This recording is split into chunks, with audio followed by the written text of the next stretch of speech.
Hello, I'm Greg Sanders, Group Publisher at QSR Magazine, and I'd like to welcome you to today's webinar, How to Conquer Customer Acquisition. So between inflation, staffing shortages, and a potential recession, restaurant leaders are preparing for a challenging 2023. And with high costs for ingredients and other supplies, operators either have to absorb costs in their restaurant profit margins or raise menu prices and risk alienating loyal customers.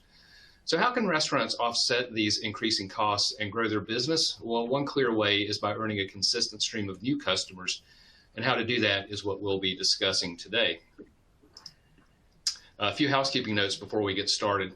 First, a recording of this session will be linked at qsrmagazine.com, and you can also use today's login link for on-demand viewing. Second, slides for today's program are available for download using the resources widget on the webinar console. And finally, we will be answering audience questions at the end of the program, but do please feel free to submit a question at any time.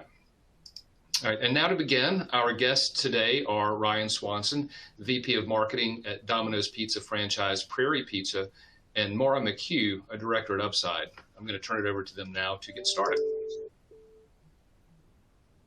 Awesome. Thank you so much, Greg, for the warm welcome. I'm super excited to be here. Again, my name is Maura. I am an account manager here at Upside, and couldn't think of a better person to be joining me than Ryan Swanson. So I can kick it over to you for a brief intro, Ryan.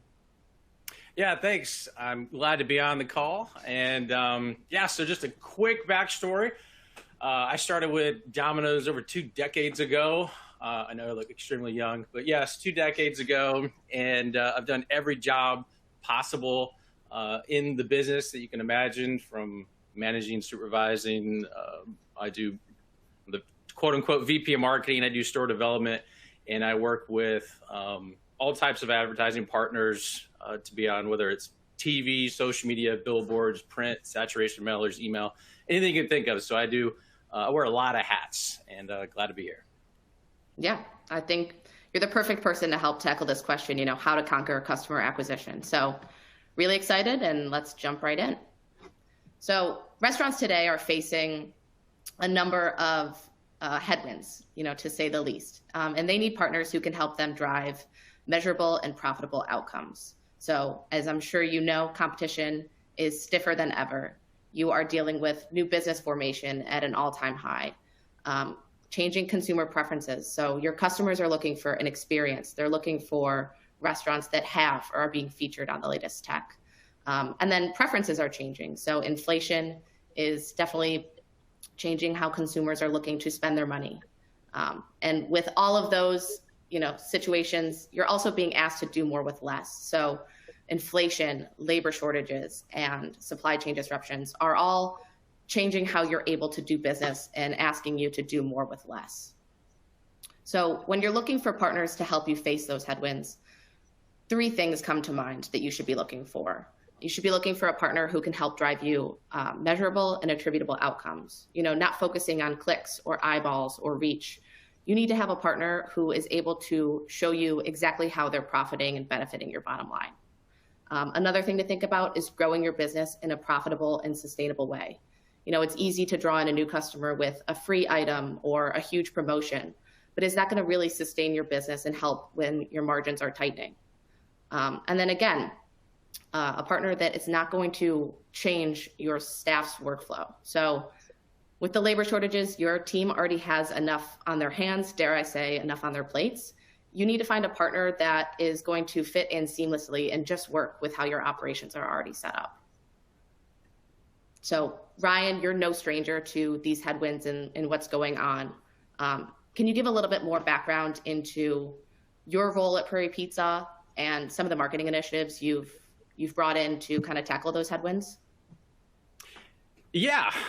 So the challenges, I wouldn't even say it's specific to this day and time. The challenge is always, and I'm a firm believer of quote unquote LSM or local store marketing. That's always specific to the local brand. You could even say local location. And the challenge is connecting with the local audience and being very local. And I look at that all businesses. We are, or we're part of the Domino's brand. We're, multi-billion-dollar global brand. And my focus when it comes to marketing, a little trade secret here, is I always want to operate like a quote unquote mom and pop type business, but have still that brand Domino's attached to it. And so when or I'm doing all our marketing, I'm thinking, how can we connect to these different, verticals or segments within the business? And so, we do all of our, for example, social media is local. All our billboards are local. Any TV, I happen to be on TV, which is kind of funny. But all our stuff is local, which is kind of how we ended up looking at Upside just by accident. I didn't mention this in my intro, but just to put things into quick context, I actually have a former delivery driver with our company who's now a paramedic, and he drives the ambulance vehicles, and literally sent me a text back in, I guess it was February, beginning of March, and was like, you need to check this out, especially when gas prices were going really high, because I think, quote unquote, your delivery drivers could save money. And then I looked at the platform, because I'm always open-minded to anything and everything. I will talk to anybody about how we can increase our customer acquisition, how we can improve our customer retention. And I was like, what's up with this? And then instantly I saw all these other, you can call them competitors, but other brands besides gasoline on the app, and just stumbled, I was like, well, I got to figure this stuff out. That is the audience, going back to my whole marketing style, is I instantly saw all of that were on the platform, all of our quote unquote competitors or other restaurants that were in the city that I live in. And I was like, I'm not on this platform. That's, as far as I'm concerned, a missed opportunity. And that's where our kind of relationship started. And once your team shared with me the significant amount of users that were on the platform, first I felt kind of silly not knowing this. I was like, I need to do a better job of doing my research. But then instantly I knew, okay, our customers are that are on that platform are probably not our customers. Maybe there's some, but there's a missed opportunity for them, for selfish reasons to them, from the incentives that you guys offer. And then for us, we're completely missing out. And that kind of led to making sure our brand, our local brand, even at the individual location level, was being exposed to those folks and getting in front of them. And that's what's really kind of happened since, I guess, March of this year. Yeah, that's a great call out. You want to be exposed to any potential customer or customer that you have, and that audience you weren't being exposed to. So for those of you who aren't familiar with Upside, just to give you a brief overview, Upside is a pay for performance platform. We have a reach of over 30 million users right now. They receive personalized promotions to shop with our fuel, restaurant, and grocery merchants on the app. We work within a restaurant's profit margin to create these personalized offers, to draw in users and create incremental profit for your business. So these are new customers, or we're getting your existing customers to come in more frequently, to spend more. You can see here, users visit 1.6 times more often and spend 1.8 times more with restaurants on Upside. And unless we can prove that incremental profit, there's absolutely no cost to you. So Ryan, as you mentioned, you wanted to be a part of this audience, and that was your reason for reaching out to Upside. But what about Upside stood out to you when you had that initial conversation? You learned a little bit more about how the platform works. Well, it took me, call me a slow learner, it took me a trip to DC to meet your awesome team to really kind of figure this out. But I knew right out the gate on the phone call with your team, Patrick and yourself, that something was a little bit different, and it had to do with there's three categories of people involved. If you want, sort of like the trifecta. There's the consumer, there's Upside, there's us. And one thing I realized, going back to the marketing efforts and kind of your first initial question, was the challenges in kind of marketing execution. And so I have a lot of hats to wear for 80 locations in our company. And the first thing that stood out was, well, hey, we're going to do all the marketing for you. And I was like, what do you mean? And it was kind of cool because I could literally say, okay, we have these things coming up, and we might talk about a little bit later, from seasonality. We have limited time offers. We have different buying opportunities that are very specific to maybe the QSR industry or our brand. And I could just tell you, and then you have a whole team of people that are in the marketing department that says, all right, how can we communicate this marketing message to all of the users on a platform? So that was like an aha moment for me. Immediately was like, I don't have to do all the creatives. I don't have to do all the copy, all this stuff. You guys have your audience and a whole team that knows marketing, that you do that. So that was like one less thing I got to do. Two, there was the way we, go ahead. Sorry, the way we just kind of work in the background. I love that. Yeah, that's a great call out. Yeah. So, and then two was transparency. And this is a challenge sometimes, depending on who you're working with.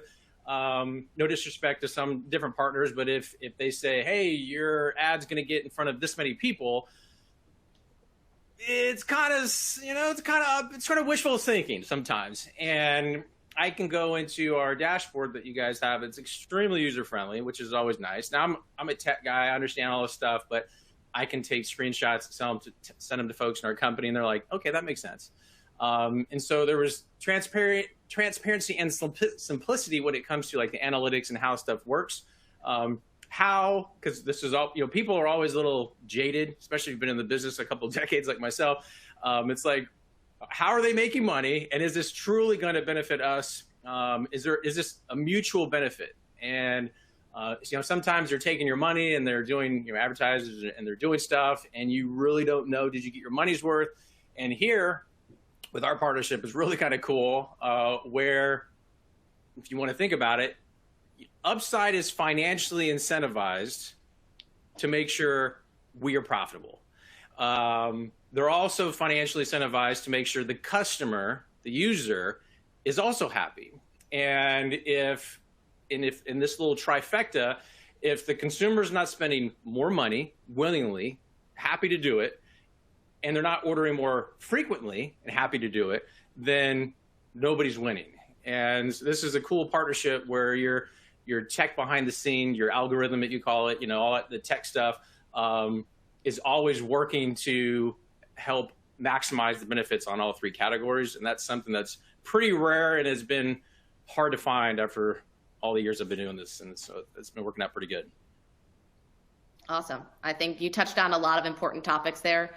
And one that I think is super important is the measurable impact, the transparency you're seeing. So can you talk a little bit more about the dashboard? What sort of metrics are important to you when you're evaluating a partnership, and what that looks like with Upside? Yeah. So again, I can only speak on behalf of myself, but I'm really concerned, or the goals of mine are customer acquisition. Even though Domino's is the number one brand in the world, from a market share standpoint, we happen to be we have the highest market share in our market. That's cool. But until we have 100% market share and everybody I work with thinks I'm crazy, that's a pretty big goal. Then there's always room to grow. And so you're not going to grow your market share unless you're growing new customers, customer acquisitions.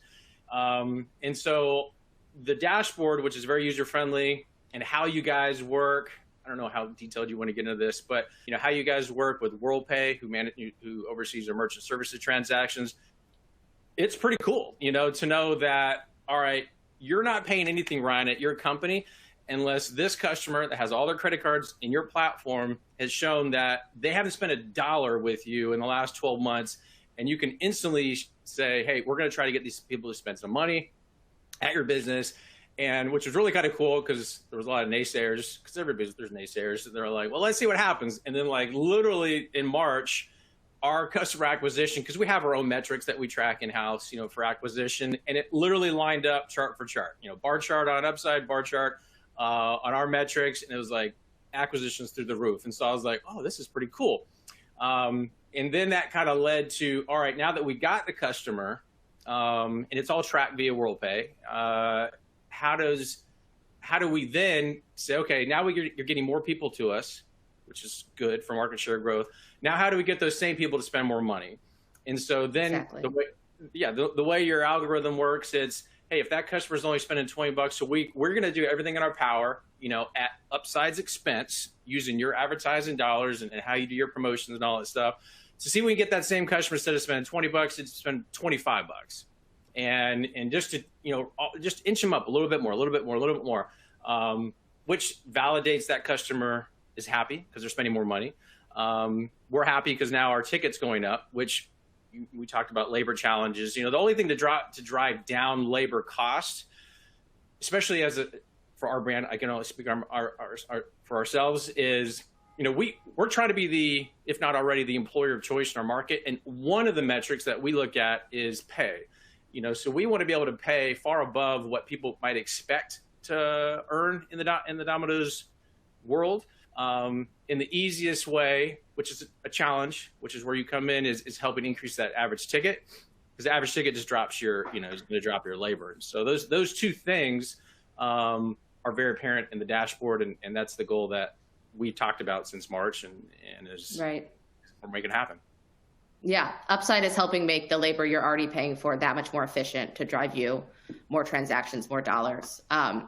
For background, I know you spoke about, kind of how Upside works with credit card processors. So just for reference, what Upside is doing is putting data that our restaurant partners have already at their disposal to use. It's data you're paying for, and Upside is using it to generate more transactions for you. So we're looking at 12 months of historical anonymized credit card data, and then looking in our user base and trying to find users that haven't visited your restaurant before.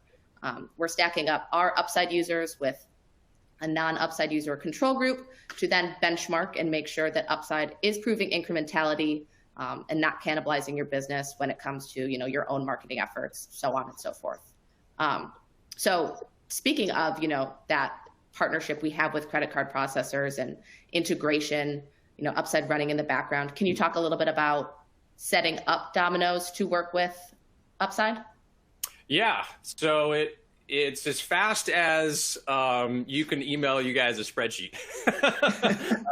And so I reached out to our company controller. She was like, "Oh, you're always trying to give me work." I'm like, "It's just this." So she just, I'm not an accountant. I don't do all that stuff. And so the way our company operates, she pulled our list of locations, had our address, our phone number, and then the merchant ID number associated with that location. That's pretty much it. And then I sent that to your team. And then you asked for some creatives, some pictures to show up. Like, for example, if you searched a Domino's on Google, you would more likely find images of our products and different things in our logo.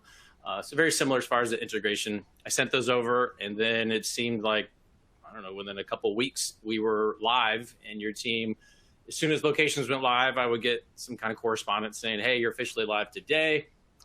Be ready." And I know we might briefly talk about it later, but our teams, because that was always like it's always a concern because I've been told I'm the guy that likes to throw fire on sales, and I'm like, just keep pumping sales because you have to be growing your business, or the way cost and everything works, you're going to be out of business if you're not growing your business from a sales standpoint. And so when I'm communicating this in our manager meetings, I have actually a manager meeting today after this, and they're always like worried. "Oh God, Ryan, what do I need to remember? A coupon code? What all stuff do we have to do that's going to slow down production in our business, whether it's on the phone, whether it's in person, over the counter?" And when I tell them, like, "You ain't got to do nothing," just me keeping it frank. You don't have to do a thing different. Continue what you're doing. Be happy the customer ordered. And I think maybe a time or two until a customer does it the first time, they might say, "Hey, can I get a copy of my receipt?" Sometimes, but I've probably had, for 80 locations since March, I think I've had 5 messages about that. And you're literally hitting one button that says print receipt. So other than that, it's probably the easiest integration possible, which is pretty cool. Yeah, that's awesome. And then once you went live, it was, I think, our first meeting to launch date 2 weeks. So you're exactly right. Once you went live, that was when the exciting part came, the creative partnership. You have a lot of ideas. You've been in marketing for a very long time, and Upside only wins if we can help you win. So can you talk a little bit about the creative partnership and what that was like? Yeah. So at first, and I'm a pretty easy guy to get along with, but there's like all of a sudden we jump on a call and there's all these folks. So I'm like, holy mackerel. And at first I was like, all right, this is a lot of folks, and it's sort of like the eye opener, because this is before I came up to DC to meet y'all.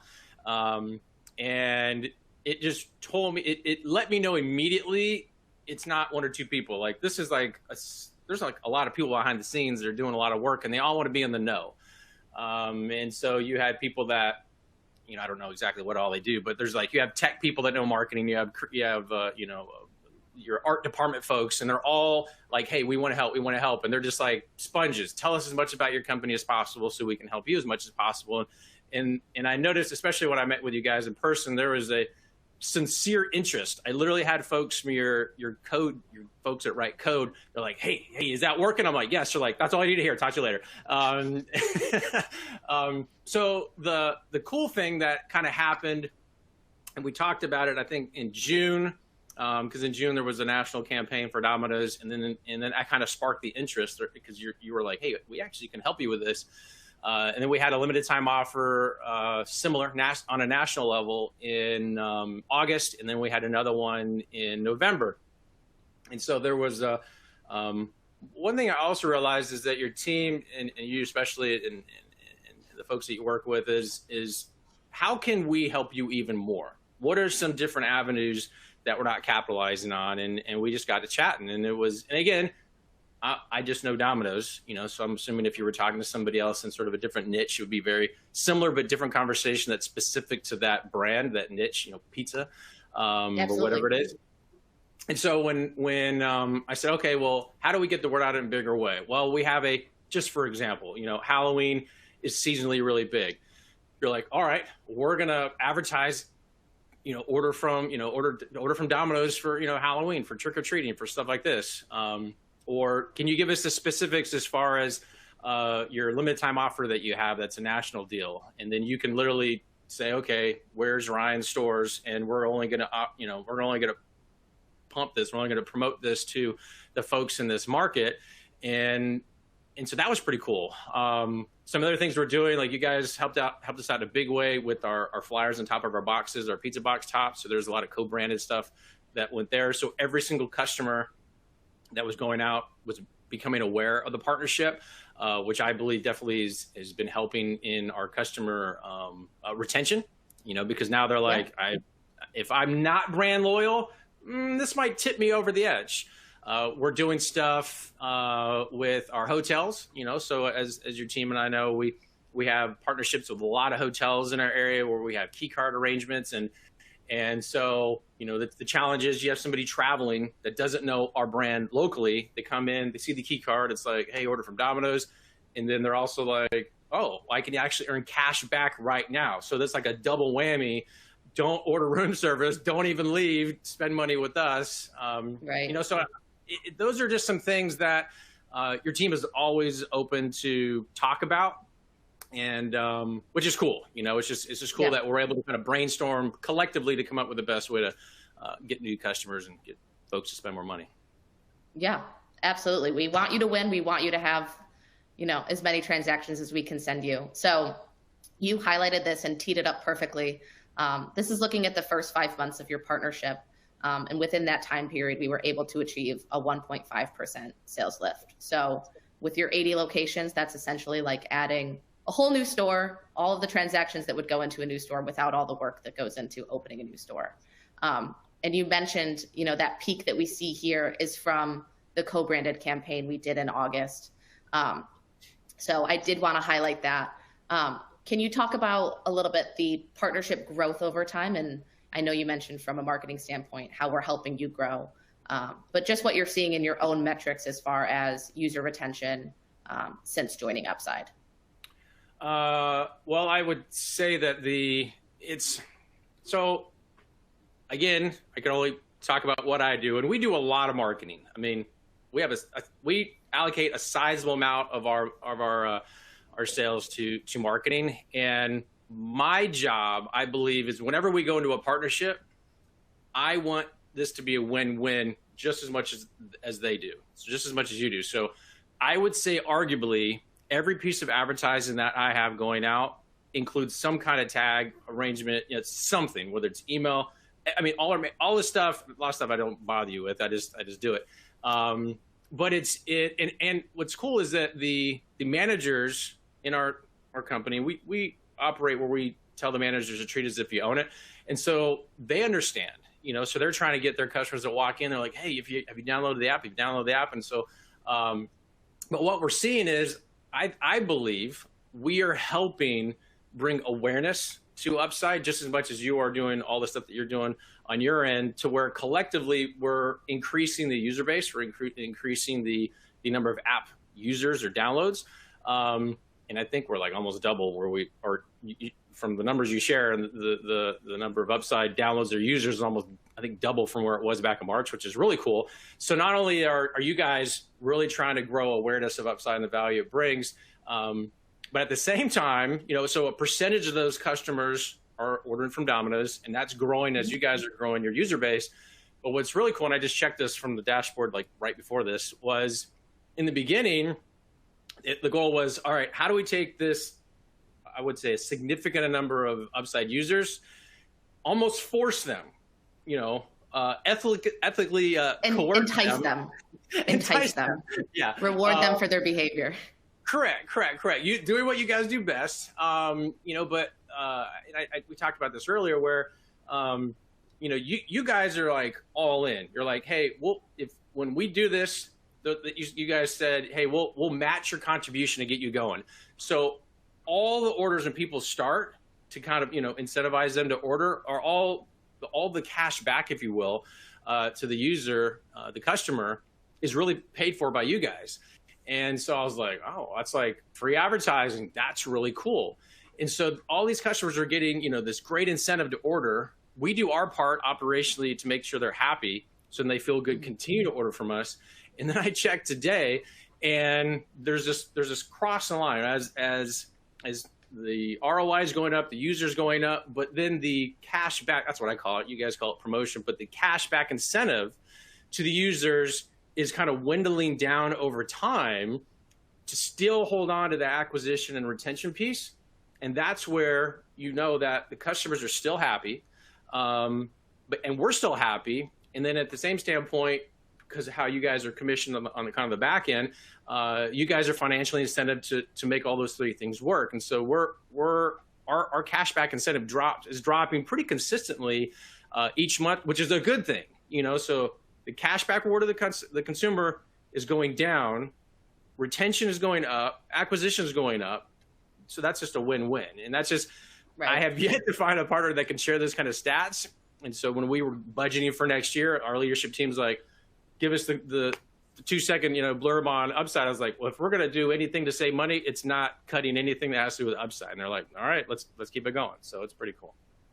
Yeah, absolutely. Our goal is to increase your profit as much as we can to provide that transparency. And what you talked about retention here, these are stats from your own dashboard, what you're able to access. What I wanted to highlight is 2 super exciting facts. So on the left here, you can see 53% of the customers that we brought to you were brand new.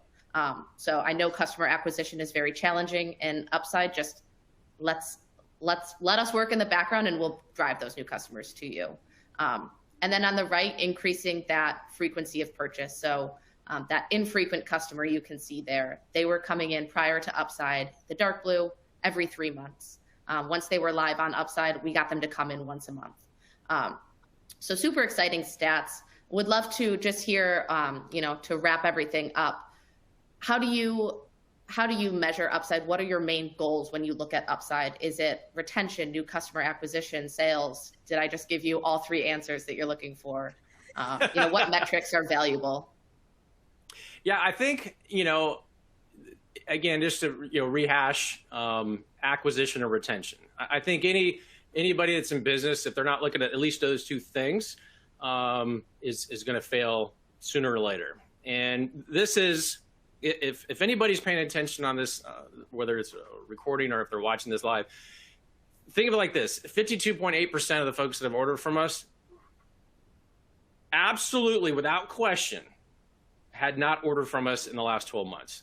There's no way to discredit that. So, because how you work with WorldPay. So WorldPay is saying this user that used this credit card that matches all the other credit cards in your account has not spent a dime at any one of the Domino's stores in the last 12 months.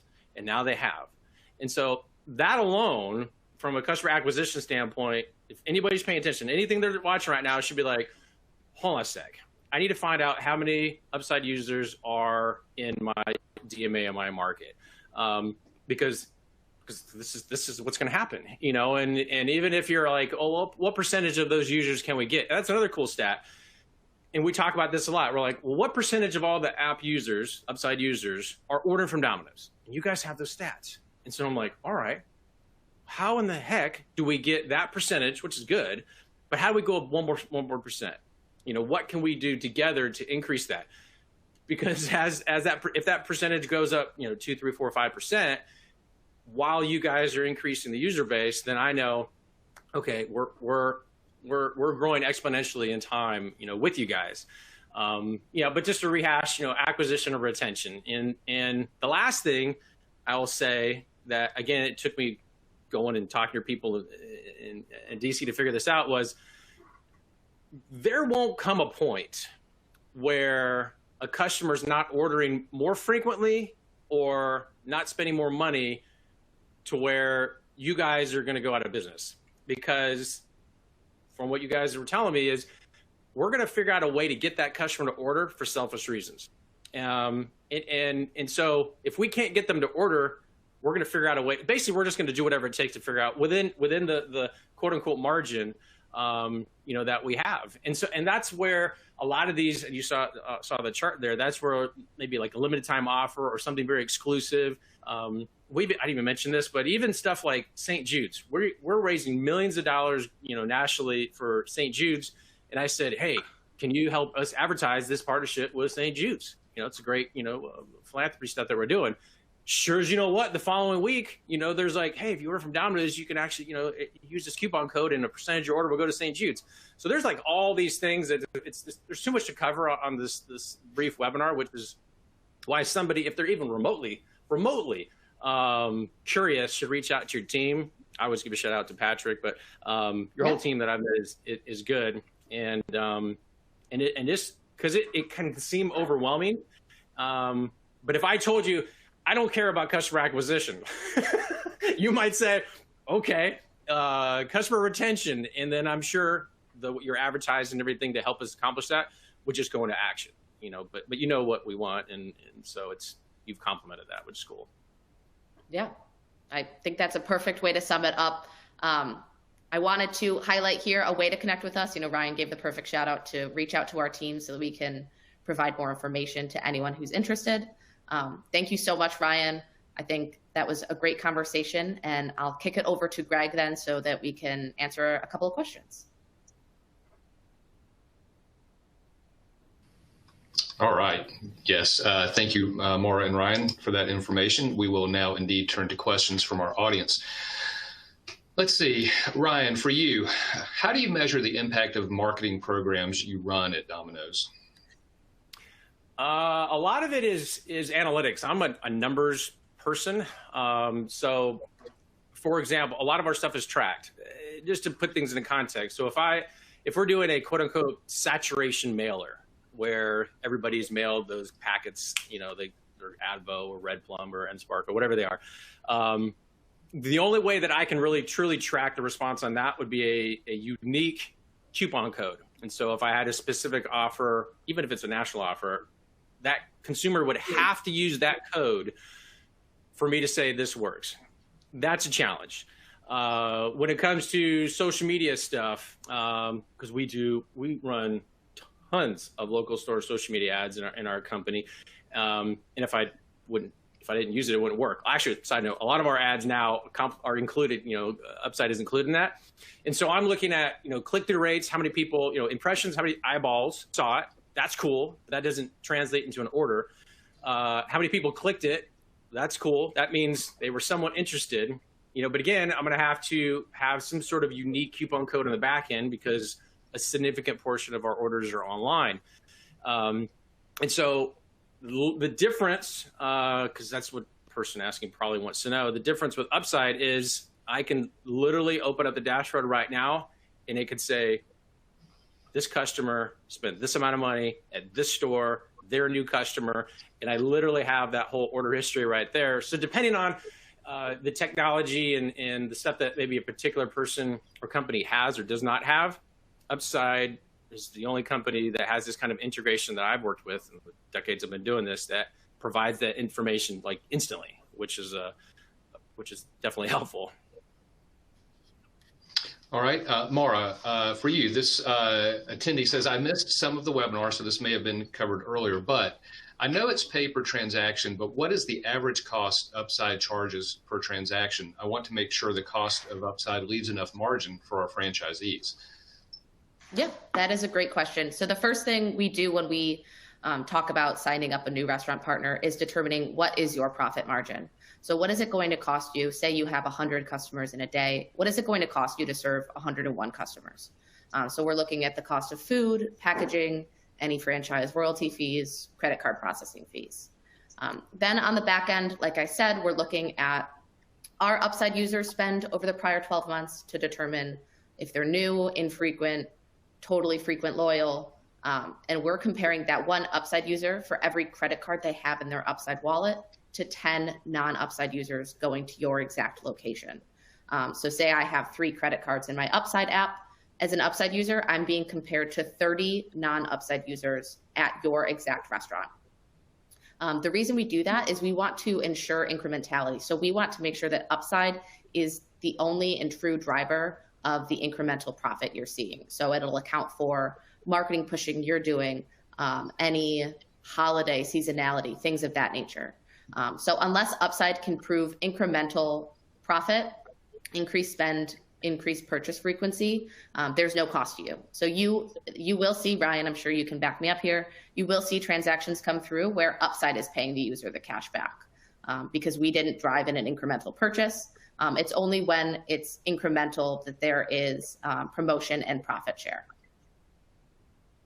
Yep, I had to ask what that meant on the dashboard. I think it's like promotional dollars or something spent to understand what that meant, because it was like thousands of dollars in a month, and you're like, yeah, that's us paying for that. I was like, oh, okay, cool. Yeah, it just shows the upside partnership. We only succeed if you succeed, and if we can't prove incremental profit, we are paying for that customer's cash back. Exactly. Okay. There are actually a number of questions about cost. Ryan, I'm going to direct this one to you. It's kind of an interesting twist. What is the general cost of participating, but also how do you combine the use of upside with your own loyalty program?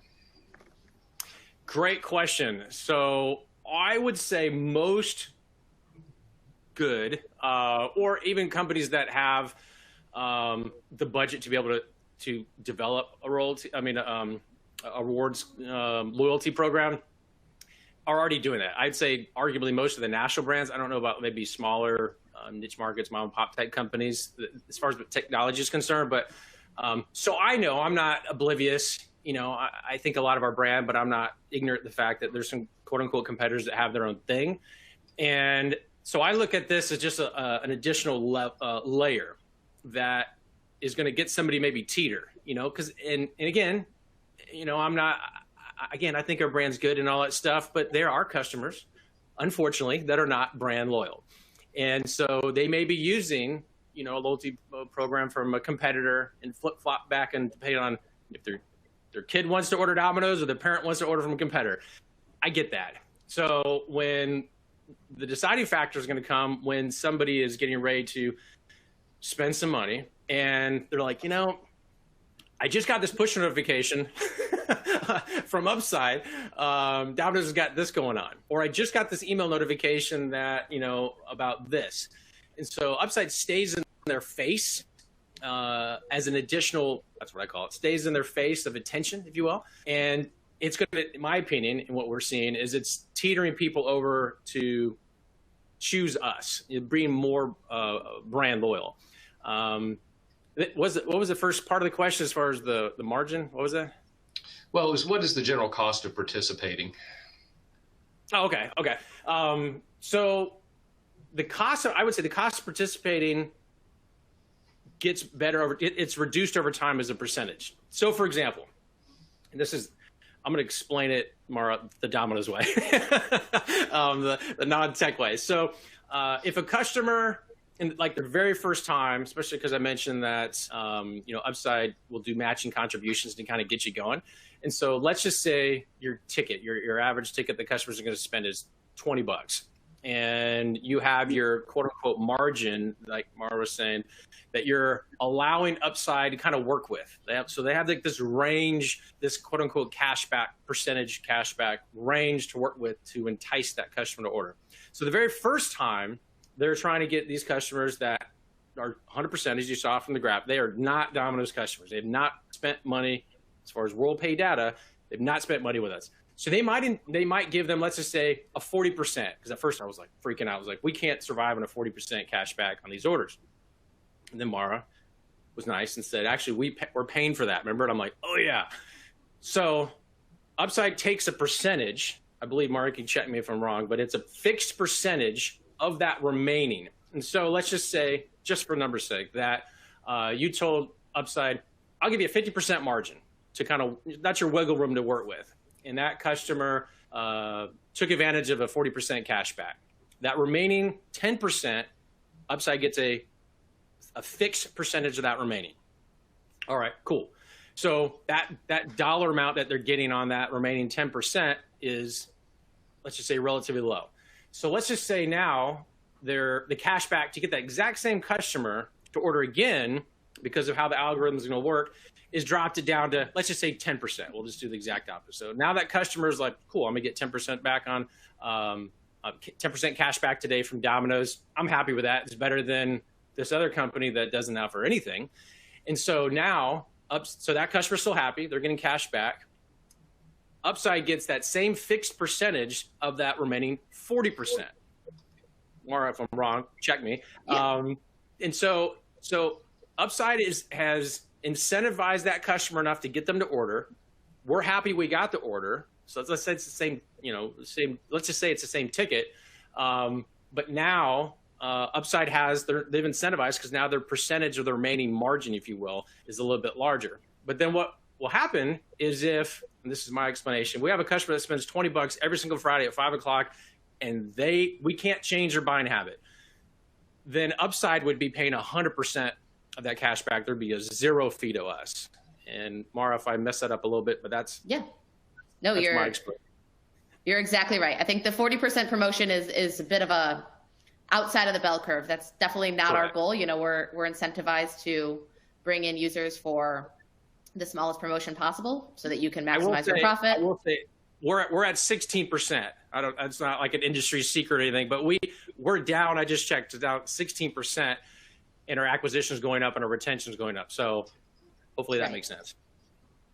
Yeah, no, I think that's perfect. Our goal, we sit on the same side of the table as you, to bring in users with the lowest promotion possible. Some higher offers might be reserved for new customers, but at the end of the day, when you look at your dashboard, Ryan, there are users that are getting 3% cash back to come in, and they're still coming in. So that's what we're driving for. That's what we love to see. Okay, Maura, I'm going to direct this question to you, but perhaps we'd like to hear Ryan's take as well. How can you prove incremental transactions?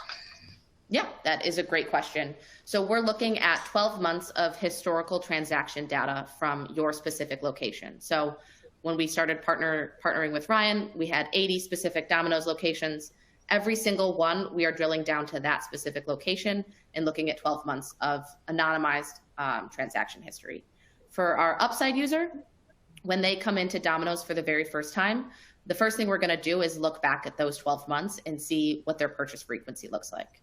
We're going to find 10 control credit cards for every one credit card that Upside user has over the prior 12 months before Upside, and see what their behavior looks like. So the control group of 10 people in this example would stack up and be nearly identical to the Upside user prior to using Upside.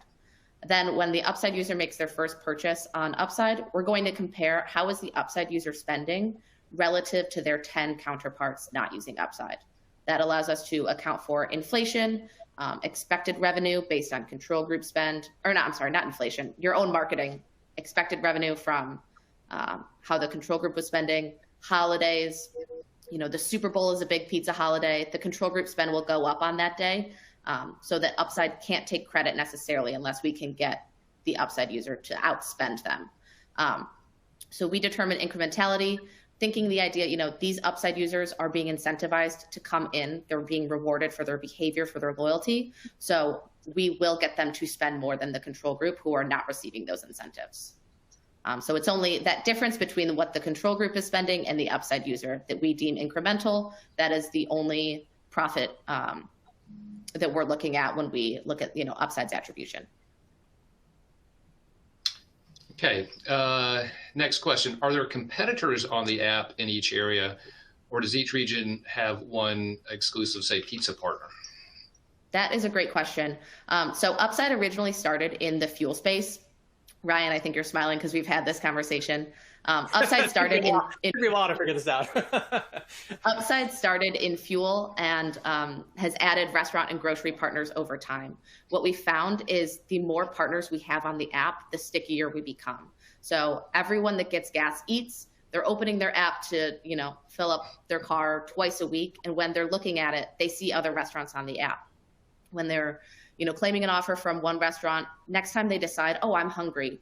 I just claimed cash back, on Tuesday from Upside. Let me look again and see what partners are nearby. So the more partners we have, the stickier we become, the more our users are going into the app claiming cash back. And it's a flywheel effect. So that the more we have in the area, the better Upside is, and the better we're able to drive people into the app and thus into your store. So we work with a number of different restaurants. We don't have, one specific partner in an area because it benefits every partner to have as many restaurants as we can. I think, and when we first started talking about this, I literally asked that exact same question. And like I said, it took it being said a certain way for me to understand. But just like what you were saying, if the habit becomes, let's just see, before we go out and spend money, for example, at a restaurant, let's just look at what's going on here. And a great example, and I don't eat out a lot. Last week, side story here. Last week, the family was like, hey, the wife didn't want to cook. Once in a million years, she's like, I don't feel like cooking today. I'm tired. And I was like, hey, I noticed that, and there was this Chinese restaurant that I haven't been there in 2 years. And I'm like, hey, I just saw that they're on the app. And she's like, well, how much cash back?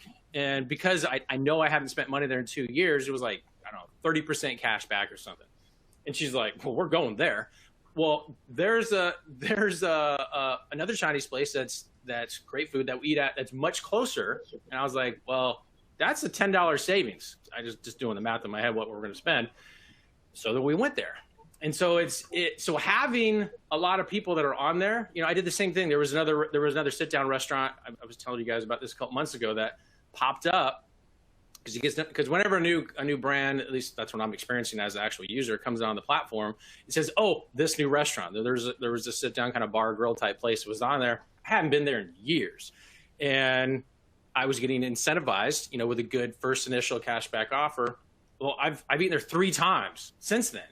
And I'm not a big foodie, kind of picky food kind of eater, but I'm like, well, if I'm going to go out and spend money on a burger and stuff, well, I'm going there because I'm saving this amount of money. So, having more people on there it took me a while because I'm always about exclusivity and market share and all this stuff, but that's not how it works in this situation. You want the habit to be, I'm going here first, and I'll finish with this because this also took me a minute to figure out. Not everybody's going to drive by one of our Domino's restaurants. It's just geographically, it doesn't make sense. Their kids don't go near there. They don't do their grocery shopping. They don't buy their gas, none of that stuff. So somebody goes on there to get gas, for example. They open it up. They are getting told where our Domino's location is. And that was like another aha moment for me was, oh, well, I don't have to educate because it's like a geographic map. You have some kind of integration maybe with Google Maps or something that's on there. And it's literally telling people, hey, this is where, Domino's is. And so then it's just like that extra, you can call it a free impression constantly on their mind. And then if they forget to use the app and they still order from us, that's cool. They still order, but there's that extra stuff there that it took me a while to figure out. And you just can't get that anywhere else. Great. Let's close with this final question, Maura, kind of a basic informational question for you. What sizes and types of restaurants do you work with? Yeah, that is a great question. We work with all sizes of restaurants. So in my portfolio, right now I'm working with a number of restaurants that aren't Domino's, as well as 300 Domino's locations spanning from Alaska to Vermont. So our reach is very wide. Like I said, 30 million users across the US. And we can drive customers to a mom and pop shop, a single location, up to, a Domino's franchise, a Domino's location, national brands. So can definitely give more information about where our users are and, the opportunity for different size restaurants and all that. But there's no limitation. Any size restaurant is one that we would work with and we're able to drive transactions to. Okay, great. So that's going to conclude our program today. Many thanks to Upside for making the program possible, to our audience for attending, and of course to Ryan and Maura for sharing their insight. As we mentioned at the top of the program, a recording will be linked on qsrmagazine.com, or you can use today's login link to view it anytime. Thanks again, and have a great day.